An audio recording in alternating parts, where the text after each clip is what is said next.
Sekalian gawe anu gawe video bareng-bareng karena pakai kemerdekaan itu belum dihapus dari Undang-Undang Dasar 45, maka kita pakaikan salam kebangsaan kita 3 kali.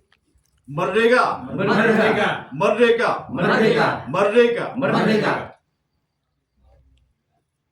Saudaraku sebangsa dan setanah air, hari ini adalah Allah mendatangkan rahmat dan berkahnya sehingga dari bangsa yang besar terkenal di dunia, bahkan 20.000 tahun sebelum Isa Al-Masih atau Yesus dilahirkan, bangsa Jawa atau bangsa Nuswantara ini sudah merajai dan terkenal sebagai bangsa perintis, bangsa besar di seantero jagat pada saat Imperium Jawa. Maka dikatakan bangsa Nusantara ini adalah Nus, artinya adalah manusia. Sua adalah bangsa yang mandiri, antar senantiasa berhubung erat dengan Tuhan. Jadi bangsa Nusantara adalah bangsa yang mandiri, yang senantiasa berhubungan dengan Tuhan. Oleh sebab itu, memperingati kebangkitan nasional harus dikembalikan kepada niat awal, kepada nawaitunya untuk membangkitkan bangsa ini pada milenium kedua atau bangsa ini pada zaman-zaman akhir. Untuk itu coba kita mengadakan perenungan. Cobalah tidak usah resmi dengan halakoh-halakoh, dengan musyawarah-musyawarah, dengan sekumpulan teman-teman sendiri. Kita bedah pembukaan Undang-Undang Dasar 1945. Para founding father kita termasuk Slamet Supriyadi, Panglima Peta, pendiri Peta, Bung Karno, Hadarul Syekh Hasyim Asy'ari, kemudian Cilik Riwut yang beragama Hindu, atau Mbah Abbas Buntet yang memelopori perang melawan sekutu sehingga dijadikan peringatan 10 November sebagai Hari Pahlawan. Beliau dengan istikharah, dengan samadinya, dengan kelembutan rangkaian ruh dan spektrum hatinya mampu menyarikan kalimat-kalimat yang ada di dalam pembukaan Undang-Undang Dasar 45.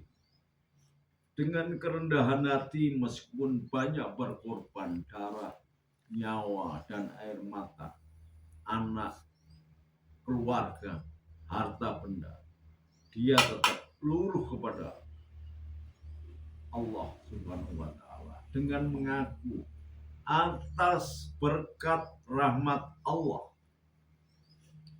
didorong keinginan yang luhur mengantarkan bangsa Indonesia ke depan pintu gerbang kemerdekaan. Masalahnya sekarang, demikian besar pengorbanan Jenderal Sudirman dan jenderal-jenderal yang lain. Apakah kita sudah mengisi dan memaknai atas berkat rahmat Allah itu dan kemerdekaan itu? Kenapa demikian? Saya pertanyakan. Karena ada dulu pada zaman perang salib, lahirlah seorang tokoh yang hebat yang melahirkan munculnya selawat-selawat burdah, selawat berjanji, dan tiba itu karena idenya Salahuddin Al-Ayyubi untuk membangkitkan semangat tentara Islam. Lalu beliau mengalahkan tentara Kristen dalam perang salib kelima kalau tidak salah.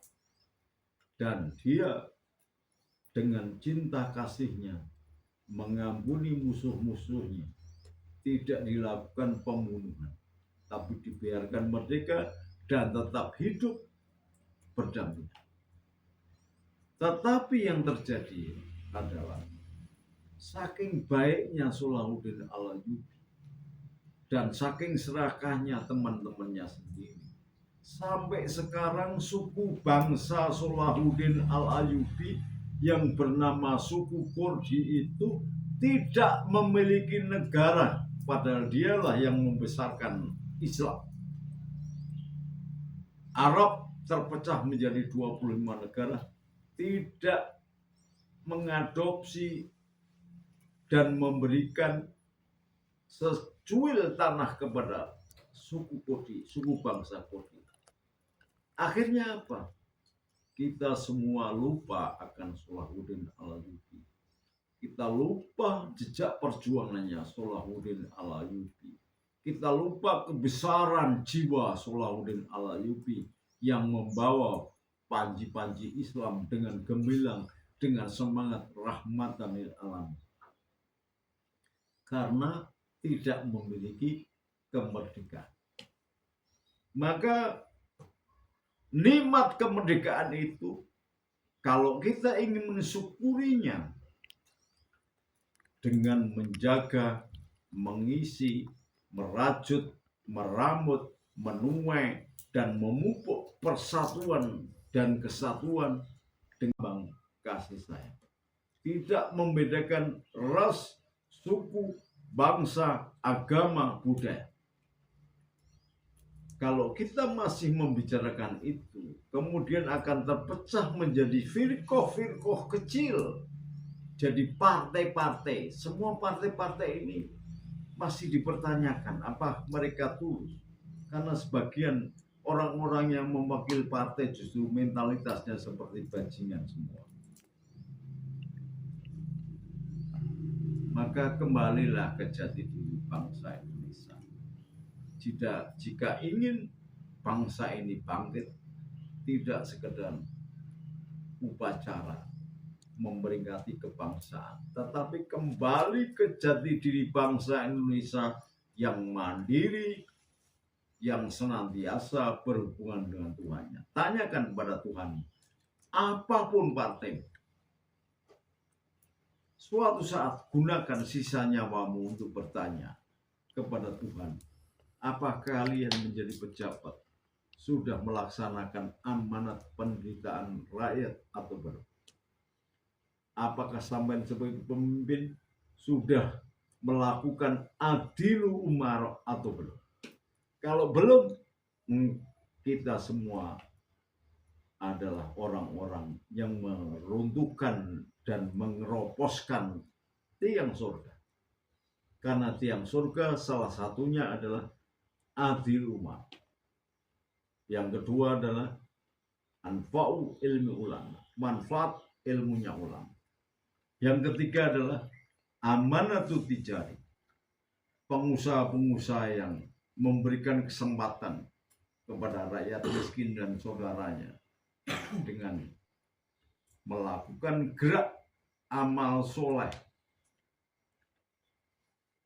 melakukan gerak roh hati yang dimurnikan untuk mendengar penderitaannya dengan membagikan kelebihan harta bendanya. Yang keempat, amanatul tijah. Kalau ulama sudah nggak jalan, umarok nggak jalan, amanatul tijari nggak jalan, maka nggak mungkin pilar keempat surga dakwatun dhaifah ini akan muncul. Jadi bagaimana bangsa ini bangkit ketika tiangnya surga yang menjadi gambaran, impian, vision, misi kita untuk berbakti kepada Allah kita tentukan. Mari kita bersatu. Apapun pangkatmu, apapun kelasmu, apapun derajatmu, setinggi apapun ilmumu, kita bersatu dan berjanji di dalam hati. Tidak perlu dikeluarkan. Janjilah ke dalam hati. Mulai hari ini kita akan membangun sendi-sendi bagi berdirinya dan bangkitnya nasionalisme Indonesia. Merdeka! Merdeka! Itu Bangkitan Nasional.